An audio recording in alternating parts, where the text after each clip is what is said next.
Salut, c'est MJK. Aujourd'hui, dans ce tutoriel sur Logic 9, je vais vous expliquer comment produire un ensemble façon David Guetta Dangerous. Voilà, donc je vais tout simplement vous faire écouter ce qu'on avait produit avec mon collègue Kezi AR. En fait, on a participé à un remix, donc un concours David Guetta, et on voulait faire un petit clin d'œil. Donc on a produit l'ensemble de synthé à notre sauce en rejouant une mélodie un peu différente, mais vraiment style Dangerous David Guetta, quoi. Donc je vais tout de suite vous faire écouter.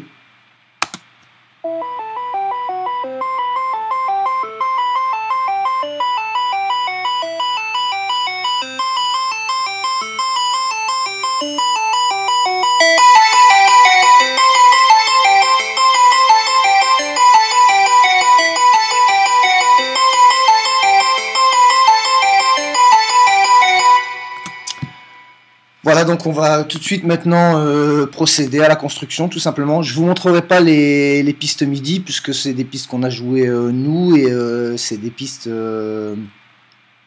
qu'on a utilisées donc, dans un remix. Donc voilà, je vous laisse libre à vous de jouer aussi vos mélodies.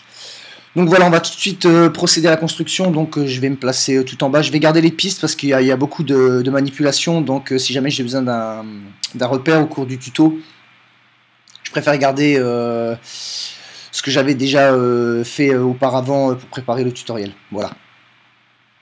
Donc on va tout simplement maintenant créer une nouvelle piste. Donc à savoir une piste instrument logiciel. Voilà, donc petit rappel, hein, les pistes vertes sont des pistes MIDI, ça ce sont des instruments internes de Logic, donc préconfigurés. Et les pistes bleues, on n'en a pas ici, mais en général ce sont les waves. Donc maintenant qu'on a créé notre piste, on va démarrer l'inspecteur avec le raccourci I. Et donc dans la partie ES, on va tout simplement charger un synthétiseur virtuel, un plugin de chez Lenard Digital, le Silent One. Un plugin qu'on ne présente plus, c'est un des meilleurs synthés actuellement sur le marché.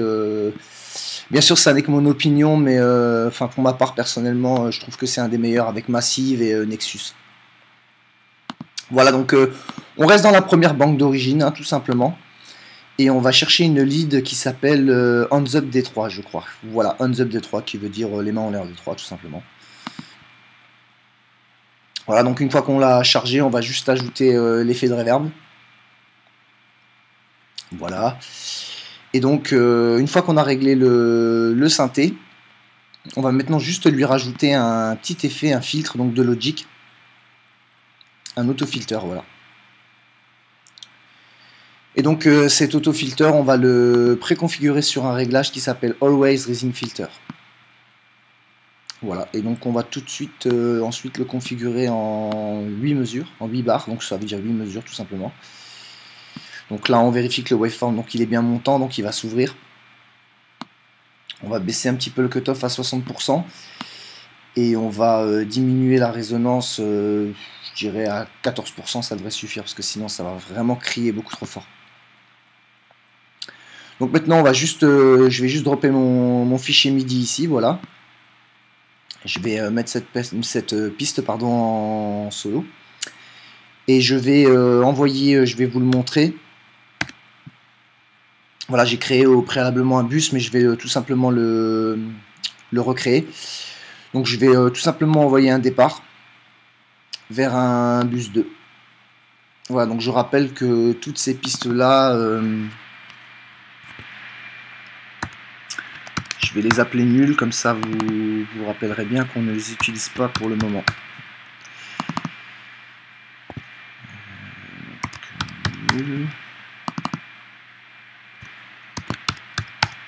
Voilà, donc on est ici avec notre première lead.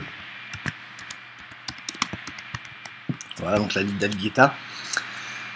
Ici on a un auxiliaire, on ne l'utilisera pas, et ici on va mettre donc notre Oxanou qui sera donc la reverb. Je mets ref pour reverb. Et donc ici je vais tout simplement charger un plugin, une reverb de Logic, le Space Designer, donc qui est une reverb vraiment très efficace. Je vais aller dans les réglages, donc ici je vais prendre un Large Space, un Warped ensuite, et je vais prendre le Vocal Echo. C'est un effet que j'affectionne. C'est pas parce qu'il y a écrit Vocal Echo que vous devez forcément mettre une voix dessus, hein. Vous pouvez mettre ce que vous voulez. Voilà, et je vais juste monter la reverb, donc l'effet de la reverb au maximum. Voilà, donc maintenant je vais envoyer un petit peu d'insert dans mon synthé. Bon, ça devrait suffire. Je vais panner légèrement sur la gauche, afin de contrer un peu l'effet du filtre pour quand même rester un petit peu au centre. Maintenant, je vais juste faire une petite automation, donc en appuyant sur A, le raccourci d'automation.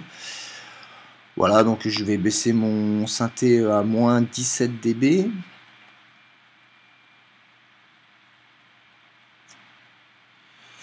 Voilà, ça devrait suffire à peu près. Et donc maintenant, je vais juste créer un petit effet de courbe de 2 dB, histoire de donner un petit peu d'effet d'entrée au synthé, pour accompagner un peu la montée du filtre. Voilà. Donc à présent, on a donc configuré notre première piste. On va tout simplement écouter le résultat.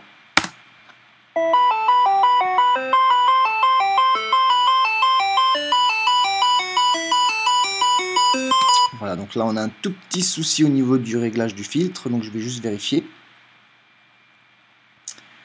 Voilà, donc ça c'est bon, on a bien l'automation. Donc je vais juste vérifier d'où vient le problème. Je pense qu'il n'y a peut-être pas assez finalement de cutoff. Je crois que c'est dans l'autre sens qu'il faut le mettre. Non, pardon, il faut que j'en mette encore plus en fait. Voilà. Ça devrait aller nettement mieux.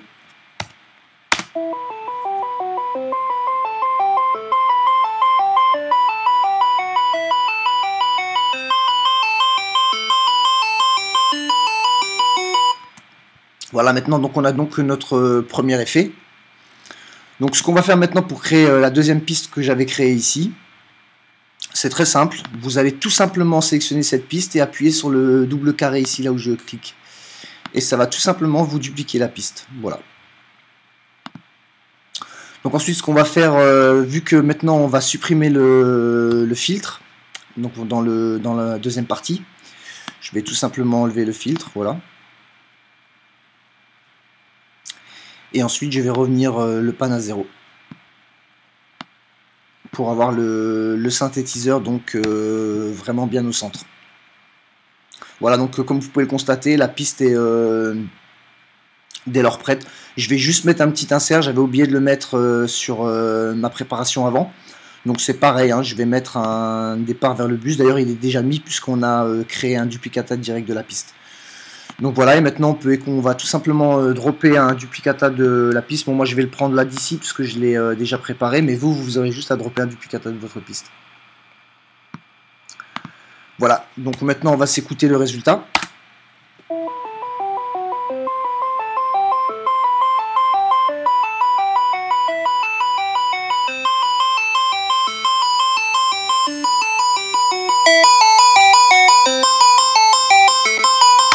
Voilà, donc on voit que le synthé d'un seul coup prend nettement plus de pêche.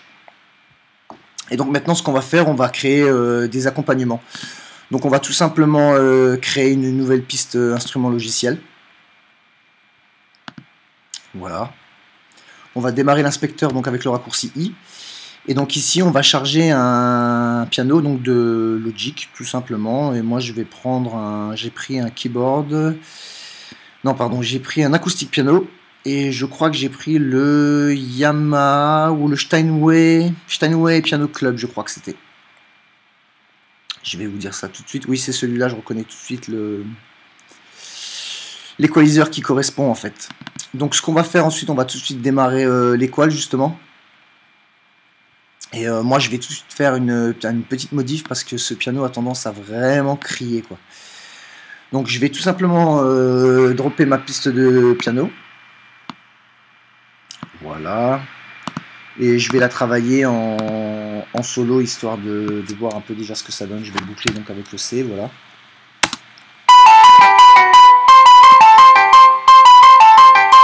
Voilà, donc on peut se rendre compte quand même que voilà, donc ici, moi ça me dérange un petit peu en fait. Donc je vais adoucir tout ça. Très simplement en mettant un petit coup d'équal. Voilà, donc vous pouvez constater, je fais une équale aux alentours des 1 kg, assez large. Et on va écouter maintenant la différence tout simplement.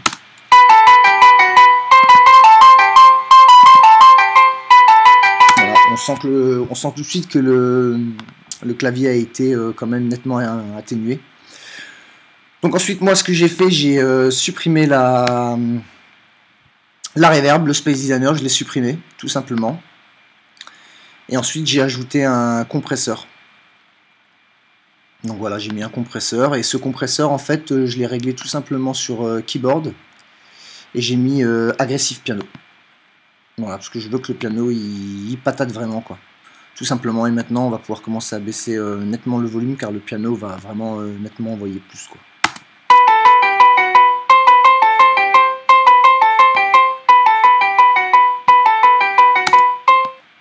Voilà. Et donc ce que je vais faire, c'est que je vais envoyer donc mon piano vers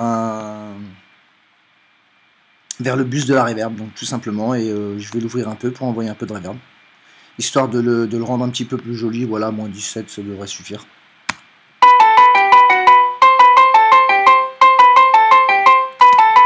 Alors juste un instant, je vais vous envoyer la reverb avec.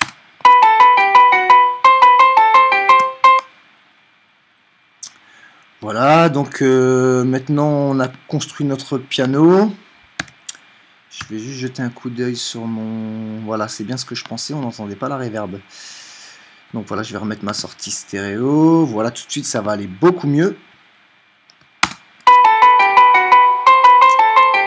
Voilà, donc on peut constater, d'ailleurs sur les synthés, il y avait la reverb du synthé, mais pas la reverb qui accompagnait aussi normalement la reverb du bus. Voilà, donc maintenant qu'on a pallié ce petit problème, donc pensez toujours à bien vérifier vos sorties et vos entrées, tout simplement.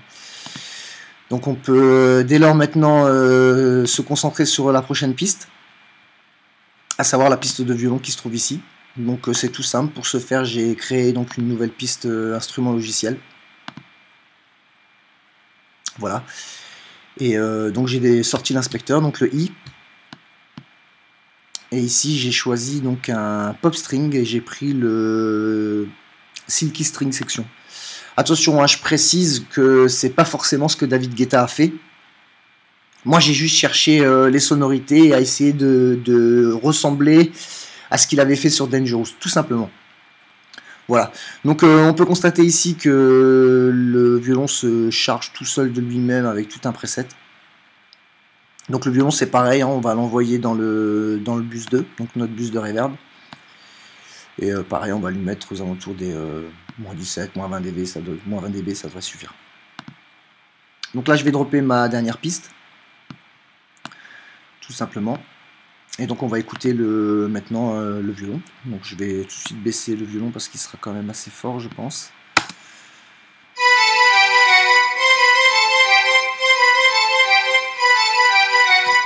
Voilà. Donc moi j'avais fait ensuite des pannes, donc je vais tout simplement vous les montrer. Donc j'avais mis un pan à moins 12 au début sur le premier, la première lead, donc je l'ai appelé lead pour qu'on se rappelle bien qu'on partait d'ici nous. Voilà, donc maintenant j'ai juste à faire vous voyez, mes peaufinages sont plus ou moins assez ressemblants. Donc je vais juste faire vite fait le mix histoire que le rendu sonne à peu près comme ce qu'on a écouté avant. Voilà. Et donc le violon, je l'avais mis à moins 8. Ok, ça c'est bon. Voilà, donc là on est à peu près assez proche de ce que j'avais fait avant. Donc maintenant je vais pouvoir supprimer toutes les autres pistes. Voilà. Voilà, donc on se retrouve avec le schéma que j'avais donc précédemment. Au départ du tutoriel, tout simplement, on retrouve bien donc les automations, tous les réglages.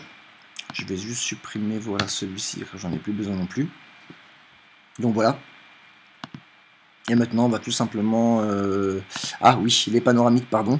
Donc ici j'avais fait un panoramique comme je vous ai expliqué au départ du tutoriel pour contrer un peu l'effet du filtre. Ensuite je vais récupérer ce panoramique avec le piano et avec le violon en fait, pour ouvrir un peu la stéréo et élargir un peu le son et recentrer surtout le clavier au milieu. Parce que moi c'est ce que je voulais quand j'ai mixé le morceau. Je dis pas forcément que c'est ce que fait David Guetta. Voilà, donc on a tout maintenant tout terminé et on va donc s'écouter le résultat.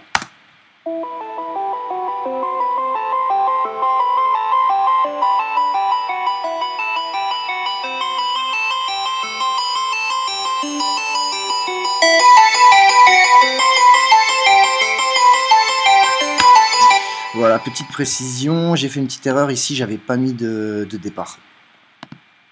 Voilà, je voulais le laisser sec, le départ, voilà.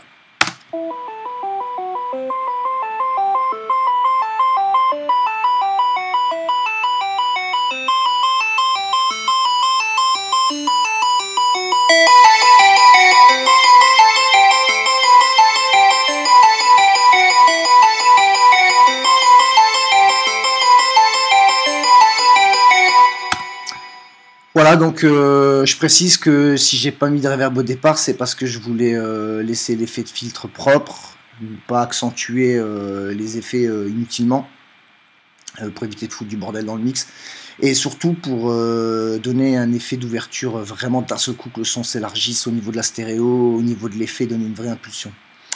Voilà, donc c'était MJK pour ce tutoriel sur Logic Pro 9, sur l'explication comment faire un effet un peu style David Guetta Dangerous, au niveau des synthés tout simplement.